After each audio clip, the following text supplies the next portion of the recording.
Okay, so I welcome you all in this video. In this video, we will see one special type of converter. It is a CUK converter, and it is a DC-DC converter. It is a DC-DC converter, and how it is different from previous DC converters. That it is the advanced form of buck boost converter. It is the advanced form of buck boost converter, and the output voltage is related to input voltage by this relation. So up to here it is the buck boost converter, and for CUK converter we have to place minus sign. So this minus sign makes the difference between the buck boost converter and CUK converter. Now we'll see its circuit diagram. So this is a non-isolated type of buck converter, means supply voltage is electrically connected with output voltage. So this is the supply input DC voltage. Now this is the inductor, and this is a switch. It is basically a MOSFET or IGBT type of switch. Then here we are using one capacitor.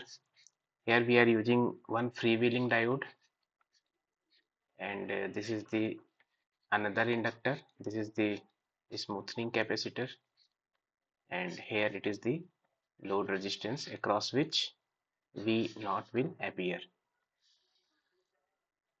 So this is the circuit diagram of CUK converter. Now we will see its working with the help of waveform. So let's say this is the L1, inductor number 1, this is inductor number 2, this is C2, this is C1, this is freewheeling diode, and this is R, and across which V naught voltage, output voltage will appear. Now, and this is the input voltage. First of all, we will draw the gate pulse for this switch. So that we will be having the on and off period of the switch. So with respect to time, this is the pulses of the switch, means for this period of time the switch will be on, and for this period of time the switch will be off. The on and off time will make the total time t is equal to t on upon t off, and t on upon capital T will make the duty cycle d. Okay, so means from here to here it is t on, and from 0 to this point it is the total t, and this duration you can say it is the t off. So t on and t off will make capital T. Now for proper understanding, let us specify some currents here. This is, let's say, IL1. This is the switch current. Here it is IC1, and VC1 will also we will see, and this is the another current. This is the I0 and all. So now see, first of all, the switch current. Okay, so switch current means when the switch is on, the switch current will be there, and when the switch is off, the switch current will be 0. And so when the switch is on, so if we extend this on period here,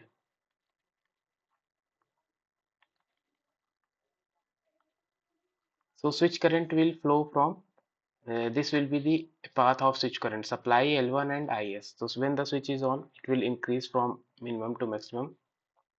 When the switch is off, no current.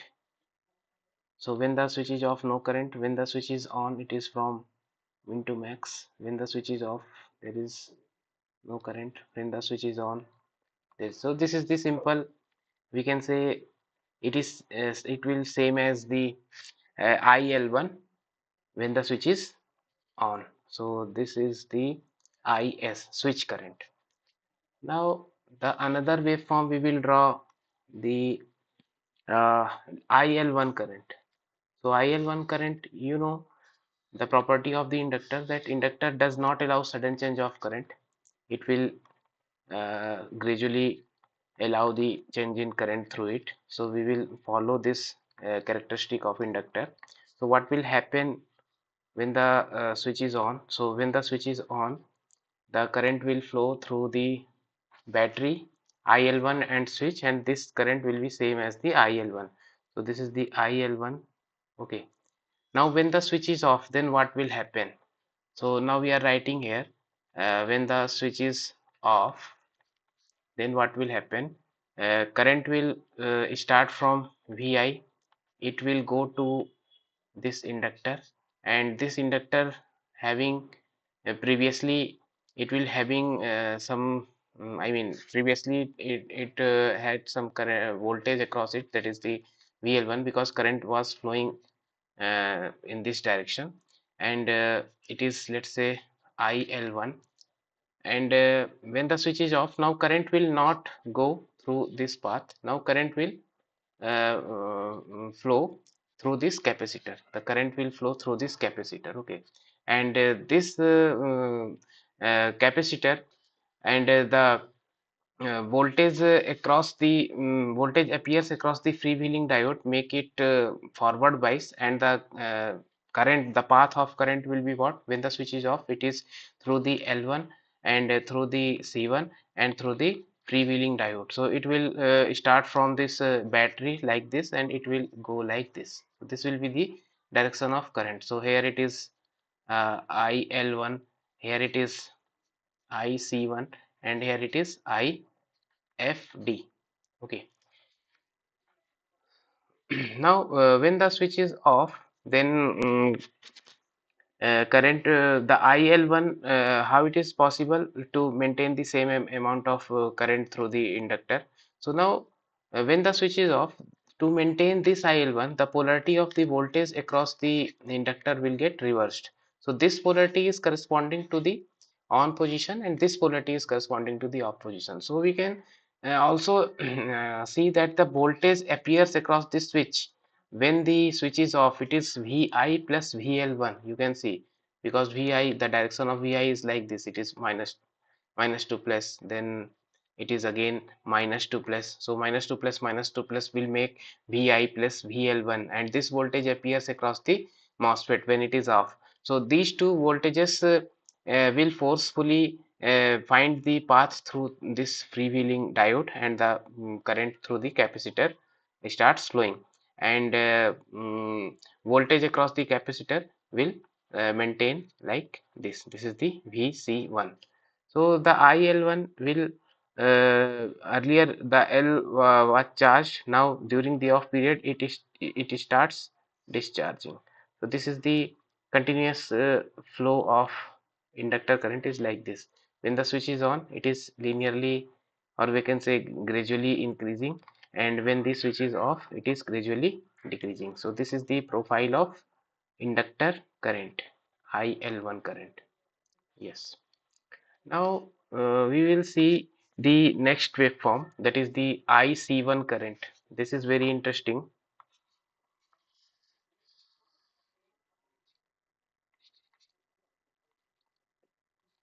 Yes. So when the switch is on in the first mode, the path is like this. So none of the current is flowing through the IC1. So when the in this mode, the no current is flowing. Now when the switch is off, then IC1 starts flowing, and it is same as this one, IL1. So it is like this, IL1, same as IL1. Yes. Now in the next cycle, when the switch is on again, then what will happen? So this is very important. Now this is the I am talking about this particular operation.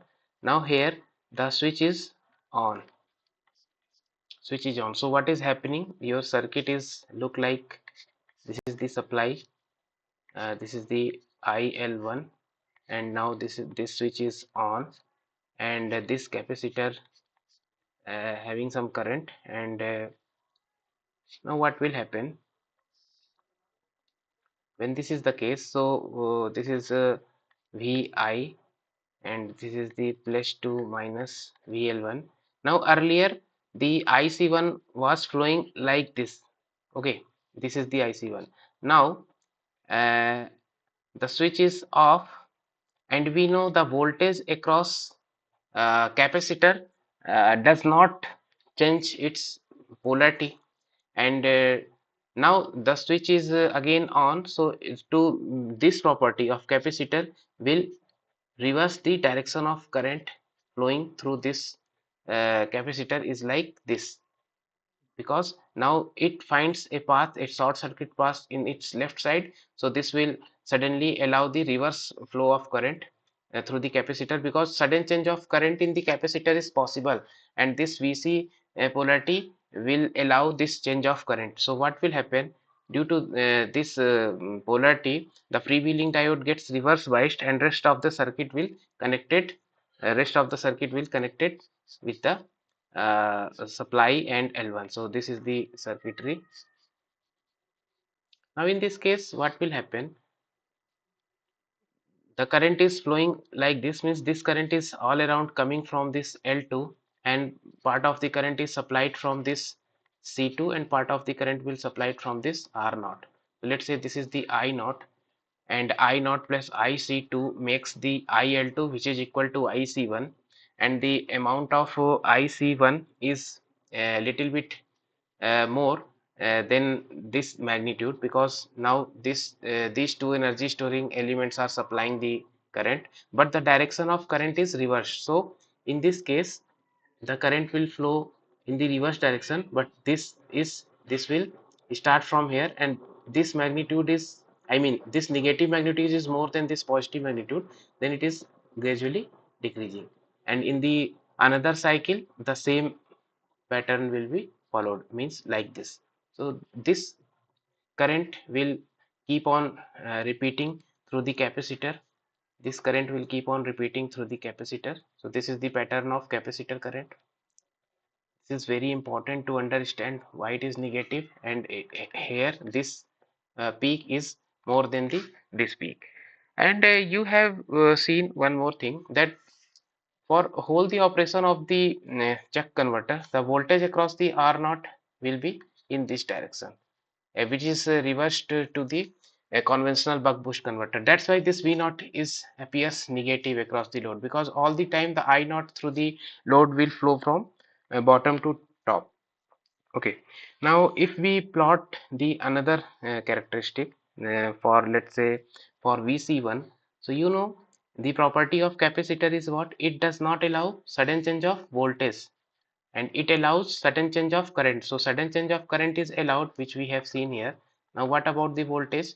So this is, let's say, this is VC1.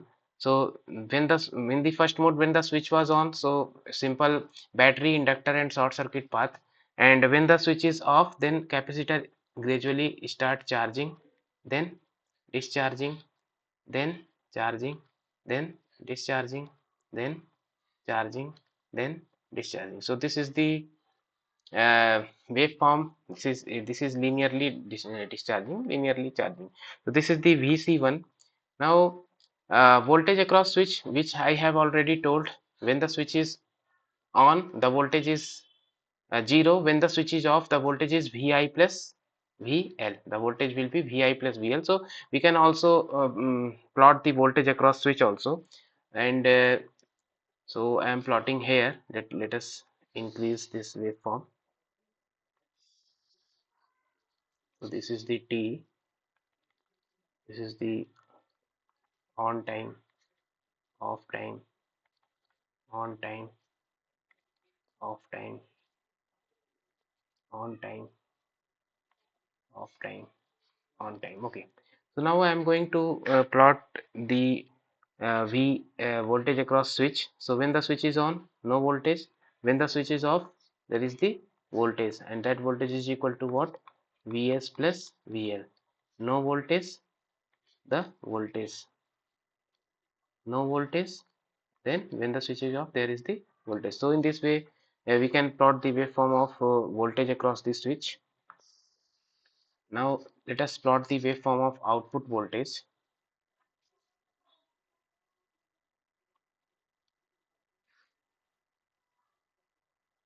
Yes, so this is the V0. V0 will appears across the load, and we have seen its direction is negative, and it will start appearing from where, it will start appearing when the capacitor starts charging. Means capacitor allows the reverse current, when then the voltage across the load will appear. So you can see the reverse current in this cycle we have seen IC1. So from this cycle the voltage across the load resistance will appear, and this is the output voltage. This is the output voltage which is negative, and once it is established, since there are the energy storing element connected, so that will maintain that negative current, so it will keep on maintaining in the reverse direction. And this is the magnitude of voltage, which is equal to minus of input voltage into d upon 1 minus t. Okay, yes, so this is this basic waveform and working of CUK converter. Now there are some advantage and disadvantages also, but what is the drawback is that energy storing element of different natures are present in this converter. So there is the possibility of resonance, so one should take the proper values of L and C to avoid the resonance conditions. Okay, so thank you for watching this video.